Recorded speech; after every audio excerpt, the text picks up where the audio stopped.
Hey, since I've done 2 Dexter's Lab themed reviews before this, how about we shoot for another one? Yeah, I got no more creative intro other than that. Let's talk about a Dexter's Lab video game. So after looking at the rap album and the TV movie, how about we look at one of the video games made to promote the show? And much like SpongeBob or Powerpuff Girls or Ed, Edd n Eddy or any of the popular franchises I like to revisit, there are a couple to pick from. There were a few games made for the Game Boy consoles like Disaster Strikes, Robot Rampage, which was just a reskin of an old arcade game, and Chess Challenge, which was just a chess game with Dexter's Lab characters. There were also a couple computer games that seem to have been buried by the internet, with a few titles like Science Ain't Fair and Security Alert. Seriously, the best looking of these Dexter's Lab games wasn't even finished. They planned on making a fighting game featuring the mech suits from the show, but they canned it since BAM Entertainment went bankrupt during the production. Kinda sucks, since a Cartoon Network themed brawl game with giant robots probably would have been the coolest thing to me when I was a kid. And now that I think about it, not only does it make sense that Gennady Tartakovsky went on to make a straightforward action show after Dexter, but also a show about giant robots. Too bad that show ended early because it wasn't popular enough for a toy line. Hey Cartoon Network, didn't you get the memo? Canceling things early was Nickelodeon's job. Now with all that out of the way, let's actually focus on the game we're going to be reviewing for this video. Dexter's Laboratory, Mandark's Lab for the PlayStation 1.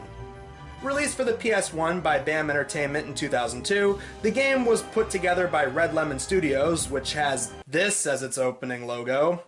Yeah, just let that thing work its way into your nightmares, folks. Another piece of interesting trivia is that this was the first game to be shown off at 2002's E3 presentation. Yeah, a freaking Dexter's Lab game is what kicked off that year's E3.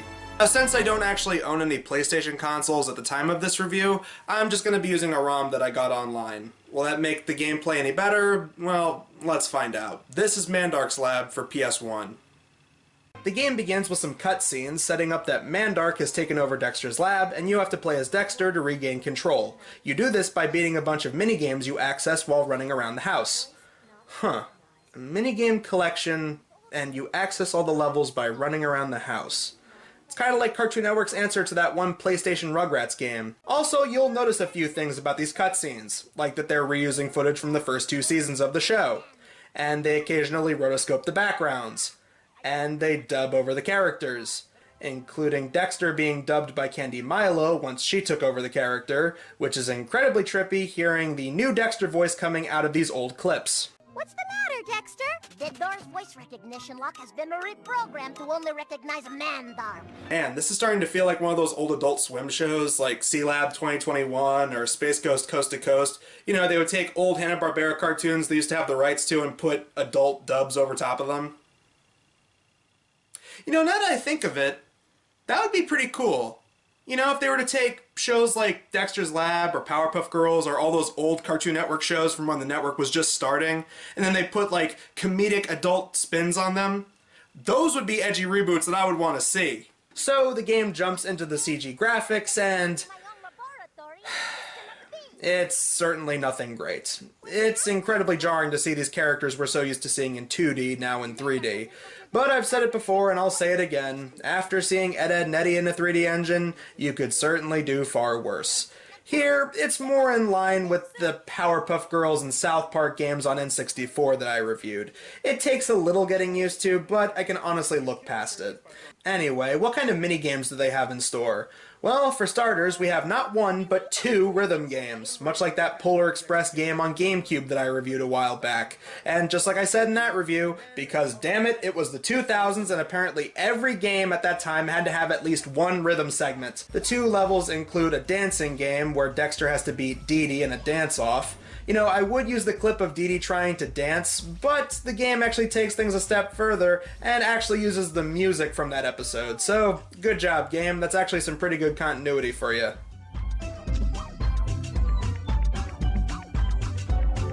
Clearly, my super genius skills are not limited to science. The other rhythm game involves Dexter and Mandark mixing chemicals. Now, as if that's not enough of a stretch for a rhythm game, Mandark's character model's eyes keep dilating for some reason, like the boys are mixing, narcotics, making those Breaking Bad fan arts make a lot more sense. Then there's this level where you go into Dee Dee's room and you spray away cooties. And I love how they label shaking up the spray bottle to recharge your weapon as a bonus stage. I mean, even for the PlayStation 1, that is unacceptable. It's like how old DVDs would put subtitles or audio selection as a bonus feature on the back of the box. It's just incredibly sad. After that, there's this level where you're shrunk down, floating around in a hovercraft shooting at these nightmare monsters. Dexter should consider himself lucky that he went up against these things and not a real dream demon like Freddy Krueger. It's a bit more interesting than the last minigame, but the way your hovercraft flies around the screen is not for the faint of stomach. Seriously, this could give the wrong person motion sickness if they played it too long. Next up, you're running around in cyberspace trying to beat up this virus guy. The whole thing is on a set path, and really, you just have to keep up with him and keep hitting him with a blunt object. Only other thing I can add to this is, first this game was trying to emulate that Rugrats PlayStation game, and now we're emulating Scooby-Doo in the cyber chase. Think about it. Computer virus villain, and inside of a computer world. All that's missing is Gary Anthony Sturgis voicing this thing. Now we start getting a little bit more continuity with this racing level based on the Speed Racer parody episode, and then a first-person shooter type level based on the Dodgeball episode. Oh, man. Hey! Hi, Cat Susie. It's pretty obvious that that's you, considering that sounds just like your fiddle and little voice. By the way, we're near the end of the game now. Yeah, that's another thing. A lot of these mini-games are incredibly short. What is going on? Ah! I commend you once again on making it so far. But in a short while, your precious lab will be submerged in a sea of salty brine, putting an end to your little experiments once and for all. Only I know the code that will stop the bomb from exploding. Okay, so he took over the lab not so that he could destroy it, but so that he could flood it. Okay, then. And the last level is basically a curling match with Dexter and Mandark in hover carts. And oh my god, Pan Pizza was right when he reviewed this. This level pretty much is just Rocket League with Dexter's lab characters. And it's easily the best part of the game. It has a cool layout, has decent controls behind it. 5 stars, 10 out of 10, A+. Alright, well, let's wrap up and see what the end of this thing is with this fish tank bomb scenario. I have disarmed the bomb's timer. Haha, do you really think for 1 minute I'd give up the real code? My lab!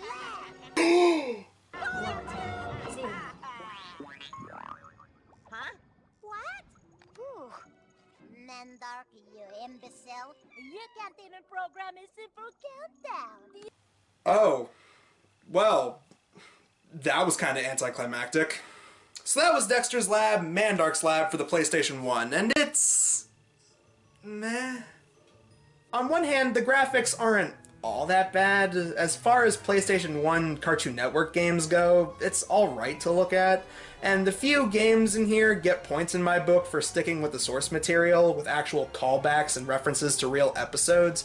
And as weird as the cutscenes are, I was at least interested to see them every time they popped up. From the rotoscoped footage to the kind of comedic dub work.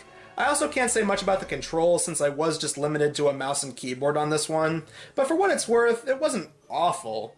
But the weakest thing about this game is that some of the levels just aren't anything special. From 2 rhythm segments to a racing segment to what's effectively a first-person shooter segment, it feels like they just went down a checklist of go-tos for mini-games that you'd usually see in games like this around that time. I joked about the PlayStation Rugrats game earlier, but even that had more going on in it in comparison to this.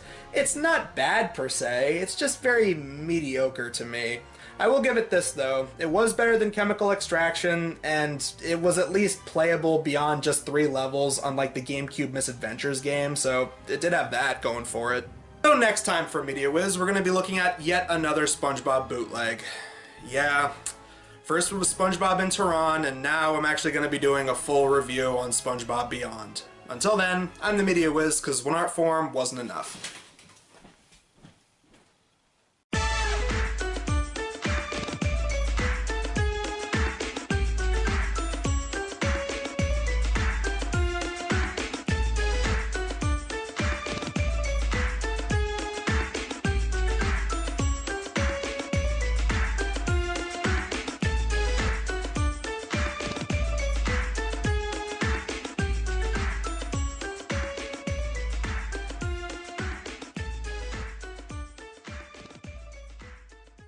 Oh yeah, what are you gonna do now then? Fire lightning, miss, and then laugh?